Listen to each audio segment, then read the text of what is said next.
Friends, it's a great honour to be asked to speak on this platform today. It's a great honour to speak on behalf of a brave and heroic people, the people of Palestine. Now, why are we here? I'm here today because, and I've been at all the vigils this week and last week, I am here because a war crime has been carried out. A war crime. A state is unleashed on a helpless, defenceless people. Blood, death and slaughter on the Palestinian people. Death is raining down from the skies of Gaza. Death is raining down from the seas of Gaza.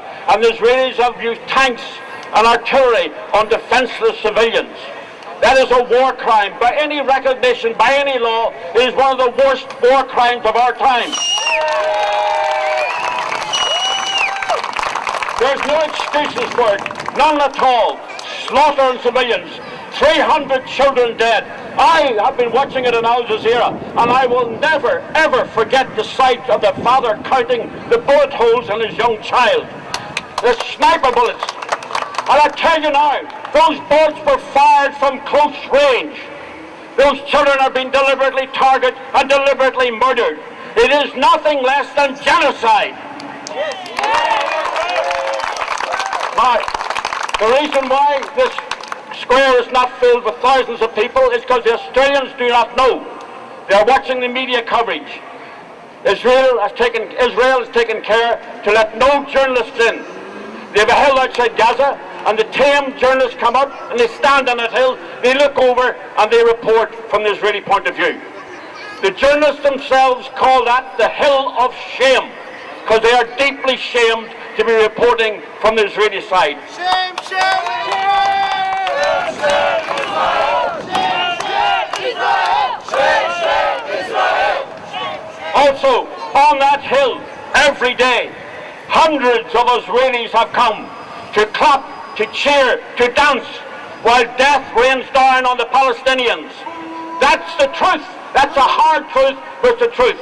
94% of Israelis support the bombing of Gaza. 94%. Why do they support it? Because they know that every murder in Gaza is a necessary murder. If I am stealing your land, I must murder you. And the Israelis are stealing the land of the Palestinians. They have not ceased to steal the land. They talk of a peace process. There's no peace process. There's only murder and theft. That's right. Only murder and theft. Now, the war is about to end, I think. The Israelis are now reduced to bombing cemeteries because they bombed everything else. Shame, shame, Israel! Shame, shame, Israel! Now, they will come. They're about to launch a public relations offensive. That offensive has two characteristics. They're going to come to the West and say, we are democratic, we are like you, look at us, we are white, we're not like the Palestinians, we believe in democracy. They will reach out their hand to us. Now Australia must refuse to take the hand of the murderer. The hand of the Israeli government is red with the blood of Palestinian children. We must say no to the butchers. We must say, we are not like you. You're brutal savages. We are for the Palestinian people. They're the only true human beings in this whole conflict.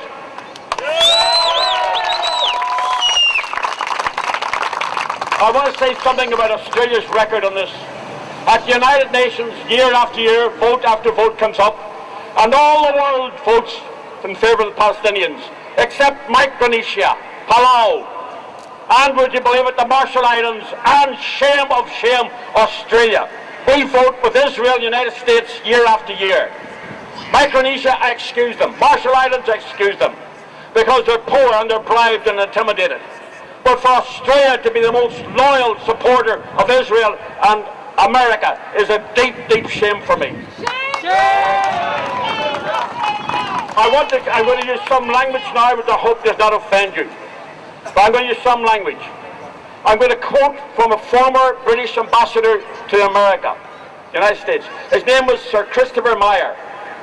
He was about to be appointed to Washington. He asked for instructions. He was told very simply, and he wrote this in his autobiography. He said, they told me to go up the arse of the White House and stay there. Now, those are very easy instructions for English politicians. But when Sir Christopher Maher got up the arse of the White House, he would have found the Australian government there before him. And that's the truth. The Australian national anthem says, Australians, all let us rejoice, for we are young and free. Well, no sycophant is ever free. We should stop being sycophants. We should break off diplomatic relations with Israel, and we should do it now.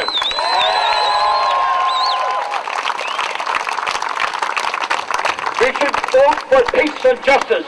We should take a lead. We should be proud of ourselves. Now, I want to finish with this. I want to take a quotation from David Ben-Gurion, the first Prime Minister of Israel, a long-time Zionist. He said, we must drive the Arabs out. Get rid of them. He said, the old Arabs will die, and the young will forget. But we've seen today that the young Arabs will never forget. Will never. And I say now, speaking as an Irishman to the people of Palestine, do not let your courage fail. Keep your hearts up, for the world is truly with you. It's true. The world is with you. All around this globe, all around the whole Ummah, the Islamic world, the Arab world, and the Christian world, and the Marxist and the left world, and the liberal world, we are with the people of Palestine to the end.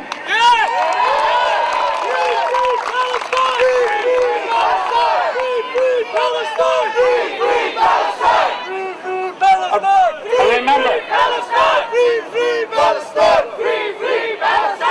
friends, remember, before the dawn, the hour is always darkest, but the dawn comes. Everywhere, freedom will reign. All around the world, we will have a better world for our children. We will have it. And this slogan, we will bear it in our hearts forever. From the river to the sea, Palestine will be free. Thank you.